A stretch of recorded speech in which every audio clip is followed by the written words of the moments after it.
Hello दोस्तों, मैं आपका गाइड, आपका दोस्त अनुराग पांडे और आप देख रहे हैं हमारा यूट्यूब चैनल अर्थशास्त्र की परीक्षा विशेष की सीरीज स्टार्ट कर रहे हैं, जिसमें पाँच या छः वीडियोज ही रहेंगे। इससे ज़्यादा वीडियो जिसमें नहीं होगा। और वीडियो जो रहेंगे वो आपकी परीक्षाओं को, जो भी परीक्षा होने वाली, जैसे यूपीपीसीएस भी होने वाला है, यूपीएससी भी होने वाला है ना, और बाकी उसके बाद आरओ है, बिहार सीडीपी, बीपीएससी है, 67 फ्री, बिहार दरोगा, और भी जो परीक्षाएं होने वाली हैं, इन सभी परीक्षाओं में आने वाले प्रश्नों को ध्यान में रखकर ये वीडियो बनाई जा रही है, जिससे आपकी परीक्षा में जो भी प्रश्न आए वो सब यहाँ से कवर हो जाएंगे। ठीक है। और इस वीडियो में सिर्फ उन्हीं तथ्यों को शामिल किया जाएगा कि जो आपके परीक्षा के लिहाज से महत्वपूर्ण भी होंगे, और आप लोगों को सिर्फ एक बार देखने की ज़रूरत है। और अगर अभी नहीं देखते हैं तो 24 अक्टूबर तक की हम बात करेंगे कि 24 अक्टूबर को यूपीपीसीएस का एग्ज़ाम है। उसके बाद आप देखने के लिए राज़ी हो जाएंगे, आप तैयार भी हो जाएंगे। क्यों? क्योंकि आपको यहाँ से बहुत सारे प्रश्न दिख जाएंगे। तो इससे अच्छा है भाई कि अभी से ये वीडियो देख लीजिए, ताकि यूपीपीसीएस में भी जो पेपर देने वाले परीक्षार्थी उनको भी इसका बेनिफिट मिल जाए। तो शुरुआत करेंगे हम भुगतान संतुलन से। भुगतान संतुलन होता क्या है? ठीक है, तो वीडियो भैया अंत तक जरूर देखें। वीडियो को लाइक, शेयर, कमेंट करें, साथ में चैनल को भी सब्सक्राइब कीजिए। ठीक है, तो चलिए शुरू करते हैं। भुगतान संतुलन क्या है? भुगतान संतुलन किसी देश के निवासियों का शेष विश्व के साथ जो समग्र आर्थिक लेन देन होता है, उसका वार्षिक विवरण, उसी को हम बोलते हैं भुगतान संतुलन। किसी देश के निवासियों का शेष विश्व के साथ समग्र आर्थिक लेन देन का वार्षिक विवरण ही भुगतान संतुलन कहलाता है। भुगतान संतुलन याद रखना कि हमेशा संतुलित ही रहता है। भुगतान संतुलन हमेशा संतुलित रहता है, ये पॉइंट याद रखना, हमेशा। तो हमेशा क्यों रहता भाई? उसका भी रीजन है कि चालू खाते का जो घाटा होता है ना, ये हमने इकोनॉमिक्स में बता रखा है चालू खाता का घाटा क्या होता है और चालू खाता होता क्या है। चालू खाते के घाटे को पूंजी खाते पर ऋण के द्वारा पूरा कर लिया जाता है। चालू खाते का घाटा पूंजी खाते पर ऋण के द्वारा पूरा कर लिया जाता है, इसीलिए भुगतान संतुलन हमेशा संतुलित होता है। ठीक है, यह दो खातों पर दिखाया जाता है। वो दो खाते कौन कौन से भाई? एक तो चालू खाता और एक है पूंजी खाता। ठीक है, चालू खाता देखेंगे तो ये समस्त वस्तु सेवा का लेन देन होता है। लेकिन पूंजी खाता क्या है कि ऋण निवेश का विवरण, ऋण और निवेश का जो विवरण होता है वो होता है पूंजी खाता, और चालू खाता होता है समस्त वस्तु सेवा का लेन देन। इसी चालू खाते के अंतर्गत अदृश्य और दृश्य वस्तुएं, जो अदृश्य और माइनस दृश्य, अदृश्य और दृश्य वस्तुएं जो होती हैं, इन सबको चालू खाते में ही शामिल किया जाता है। तो अदृश्य वस्तुएं क्या क्या है भाई? अदृश्य वस्तुएं आयात निर्यात मिलती हैं, और दृश्य वस्तुएं क्या हैं? सेवा और अन्य आय व्यय। ठीक है, अब ये जो निर्यात और आयात है, इसी का जो अंतर होता है उसी को हम बोलते हैं व्यापार घाटा। ठीक है, निर्यात और आयात के अंतर को ही हम, आयात और निर्यात के अंतर को ही हम क्या बोलते हैं? व्यापार घाटा। तो ये भी हमें याद रखना है। अच्छा, असंतुलन को दूर करने के कुछ उपाय भी होते हैं। वो उपाय कौन से हो सकते हैं भाई? इसमें सबसे पहले कि विदेशी विनिमय दर में परिवर्तन करके निर्यात को प्रोत्साहन दिया जाता है और आयात को हतोत्साहित किया जाता है। अगर असंतुलन को दूर करना है तो पहला उपाय है भैया कि विदेशी विनिमय दर में परिवर्तन करके निर्यात को प्रोत्साहित किया जाए और आयात को हतोत्साहित किया जाए। दूसरा पॉइंट है मुद्रा का अवमूल्यन भी कर दिया जाए। तीसरा, राजकोषीय घाटे में कमी की जाए। ठीक है, राजकोषीय घाटा 2021-22 का जो अभी बजट आया उसमें 6.8% है, याद रखना। और ये जो है 2025-26 तक कितना होना है, 4.5% के स्तर पर लेकर पहुंचा देना है। ये सरकार का लक्ष्य है कि 2025-26 तक ये घाटा हम 4.5% पर ला देंगे। राजकोषीय घाटे की हम बात कर रहे हैं, याद रखना, ये करंट का न्यूज़ है। ठीक है, अगला पॉइंट है निर्यात शुल्क में कमी कर दी जाए या समाप्त कर दिया जाए, मतलब निर्यात सब्सिडी दी जाए।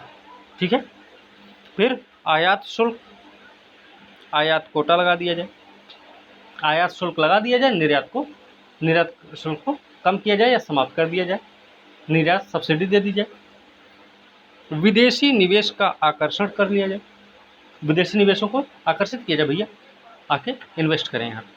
फिर विदेशी सहायता की प्राप्ति से भी इस हम असंतुलन को दूर कर सकते हैं। तो ये पॉइंट्स हैं, ये पॉइंट्स जो हैं आपकी परीक्षा में कभी ना कभी किसी न किसी परीक्षा में पूछे गए ज़रूर हैं। आप कोई भी पेपर उठा के देखेंगे तो इनमें से कोई एक पॉइंट ज़रूर आया होगा, नहीं तो हो सकता है 4 पॉइंट भी आए हों। आगे है एफपीआई और एफडीआई में नॉर्मल अंतर होता है, जिसको हम समझने में बड़ी कठिनाई भी होती है हमको। एफपीआई क्या होता है पहले तो ये देखेंगे। तो एफपीआई शेयर बाजार के माध्यम से किया गया ऐसा निवेश जो किसी कंपनी के शेयर में आए और निवेशक कंपनी के प्रबंधन में प्रत्यक्ष भागीदार ना हो। कुल मिला के जब शेयर 10% से कम का होता है तो वही होता है एफपीआई। एफपीआई में याद रखना कि प्रत्यक्ष भागीदार नहीं बनता है। जो भी कंपनी शेयर लेती है वो प्रत्यक्ष भागीदार नहीं बनती है, याद रखना। और 10% से कम का शेयर होना चाहिए, वही है एफपीआई। तो शेयर बाजार के माध्यम से किया गया ऐसा निवेश जो किसी कंपनी के शेयर में आए और निवेशक कंपनी के प्रबंधन में प्रत्यक्ष भागीदार ना हो। तो एफडीआई क्या है?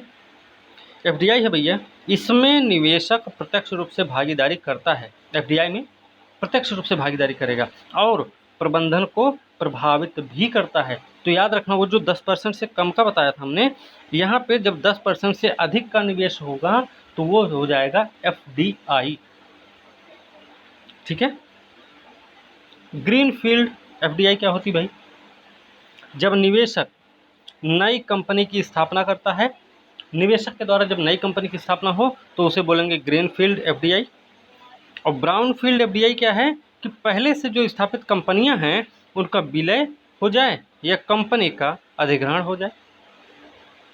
तो ब्राउन फील्ड क्या है कि पहले से जो स्थापित कंपनी है उसका विलय कर लिया जाए या उसका अधिग्रहण कर लिया जाए, तो ब्राउन फील्ड एफडीआई है। और ग्रीन फील्ड एफडीआई है कि जब नई कंपनी स्थापित की जाए। याद रखना कि किसी कंपनी के 10% से अधिक शेयर खरीदने पर एफपीआई को एफडीआई माना जाता है। याद रखना इसको, ठीक है। तो यहाँ तक समझ में आया होगा। तो एफडीआई से लाभ भी कुछ होते होंगे। एफडीआई से लाभ क्या हो सकता है भाई कि भैया स्थायी निवेश होता है, अपने साथ ये तकनीक, पूंजी, नवीन प्रबंधकीय प्रणाली लेकर आता है। एफडीआई नवीन रोजगार के अवसर भी देता है, प्रतिस्पर्धा को बढ़ाता है। प्रतिस्पर्धा को बढ़ाएगा तो याद रखना मार्केट में जो सामान आएंगे ना उनकी गुणवत्ता में भी वृद्धि होगी। याद रखना, तो वस्तु की गुणवत्ता भी बढ़ेगी और गुणवत्ता बढ़ेगी तो कीमत भी कम होगी। गुणवत्ता बढ़ाते हैं, कीमत कम करते हैं, क्यों? क्योंकि मार्केट में बहुत सारी कंपनियां आ चुकी हैं। इसके साथ में क्या होता है, उपभोक्ता कल्याण होता है भाई। एफडीआई के आने से अंतिम लक्ष्य है उपभोक्ता कल्याण होना।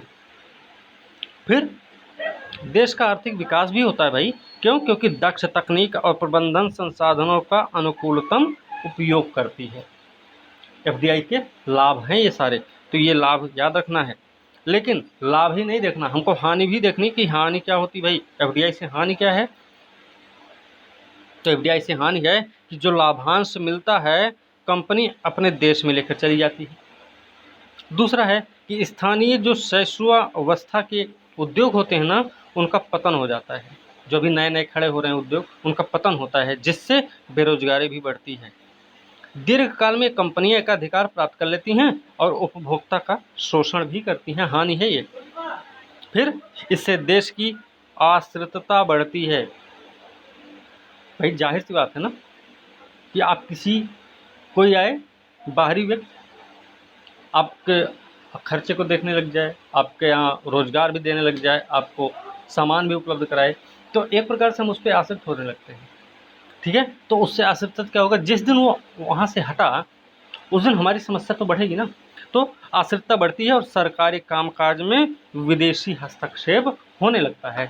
जाहिर सी बात भाई, आप खुद देख सकते हैं। ठीक है, 2020 का एक आंकड़ा है, इसमें मार्च 2020 तक का आंकड़ा हम बता रहे हैं आपको कि भारत में जो एफडीआई आई है अप्रैल 20 से मार्च 20 तक में, ये मॉरिशस से सबसे ज़्यादा आई, फिर सिंगापुर है, फिर नीदरलैंड, फिर यूएसए से आया है। फिर सबसे ज़्यादा किस क्षेत्र में आया, तो सेवा क्षेत्र में आया। फिर उसके बाद कंप्यूटर वाले में, सॉफ्टवेयर, हार्डवेयर और दूरसंचार में आया। ठीक है, तो याद रखना इसको। ठीक है, और इससे पहले का जो सिस्टम था, फिर मार्च 2019 से मार्च 2020 तक की बात है, तो उसमें सिंगापुर सबसे ऊपर था, और मॉरिशस, फिर नीदरलैंड, फिर यूएसए था। इस बार भी यही सिस्टम है। अच्छा, मल्टी ब्रांड खुदरा क्षेत्र में एफडीआई का क्या सिस्टम है? इसमें 51% की अनुमति दी गई है। कम से कम 100 मिलियन का निवेश होना चाहिए। याद रखना कि मल्टी ब्रांड खुदरा क्षेत्र में एफडीआई कैसे होगी कि कम से कम 100 मिलियन का निवेश हो, और इसमें भी आधा निवेश आधार संरचना के निर्माण पर होना चाहिए। 10 लाख या अधिक आबादी वाला शहर होना चाहिए। 30% वस्तुओं को स्थानीय उद्योगों से लेना होगा उसे, 30%। फिर किसी भी तरह के बिचौलियों का प्रयोग उसमें वर्जित रहेगा, मतलब किसी का बिचौलियापन नहीं चाहिए उसमें, सीधे सीधे बात करिए बस। ठीक है, यहाँ पे हम थोड़ा मूल्य ह्रास देख लेते हैं। मूल्य ह्रास और अवमूल्यन क्या होता है? मूल्य ह्रास क्या है भाई कि बाजार द्वारा दो मुद्राओं की कीमतों में कमी की जाती है। बाजार के द्वारा जब दो मुद्राओं की कीमतों में कमी की जाती है तो उसको बोलते हैं मूल्य ह्रास। लेकिन जब अवमूल्यन की बात होगी तो वहाँ पर सरकार क्या करती है, जानबूझकर मुद्रा के मूल्य में कमी कर देती है। अवमूल्यन है कि सरकार के द्वारा जानबूझकर मुद्रा के मूल्य में कमी करना है अवमूल्यन। लेकिन मूल्य ह्रास क्या है कि बाजार द्वारा दो मुद्राओं की कीमतों में कमी कर दी जाए।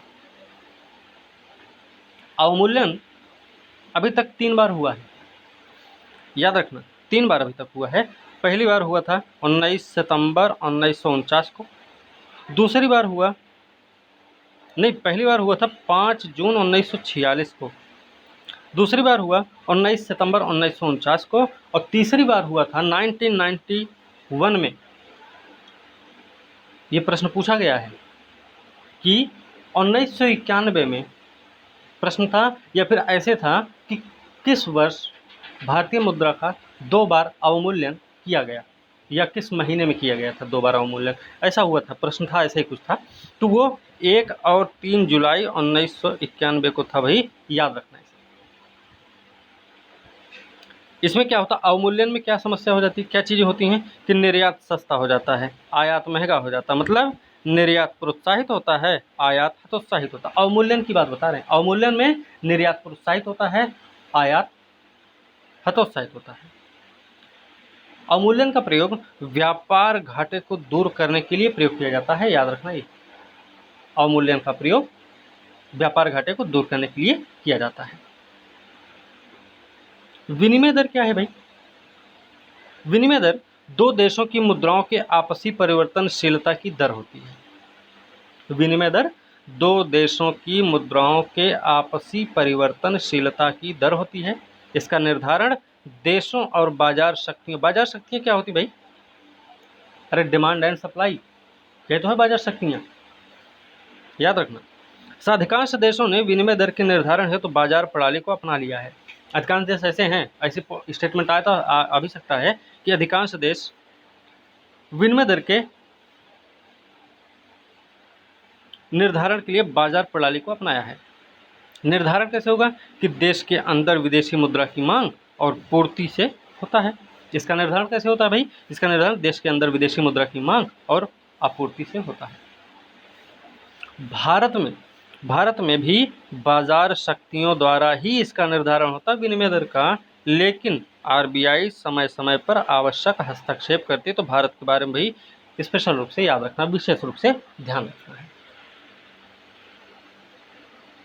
ठीक है, एक चीज़ यही और देखेंगे इसके बाद। आज इतना ही रहेगा। वीडियो सही लगेगी आपको तो ये वीडियो आगे कंटिन्यू करेंगे, नहीं तो फिर रोक देंगे, ठीक है। पूंजीगत, लेकिन एक बात और है कि पेपर जो है, पेपर के बाद आप देखने के लिए मजबूर होंगे, और पेपर के बाद आप देखेंगे ही देखेंगे, तो ये कन्फर्म है। तो चाहे अभी से देखना शुरू करिए, चाहे पेपर के बाद देखना शुरू करिए, तो देखना तो है, ये तय है। पूंजीगत माल निर्यात संवर्धन स्कीम क्या है भाई? पूंजीगत माल निर्यात संवर्धन स्कीम क्या है कि निर्यातकों को उत्पादन पूर्व, उत्पादन से पहले, निर्यातकों को उत्पादन से पहले, उत्पादन के दौरान, उत्पादन के पश्चात के लिए सीमा शुल्क पर पूंजीगत माल के आयात की अनुमति देती है। कौन? यही पूंजीगत माल निर्यात संवर्धन स्कीम।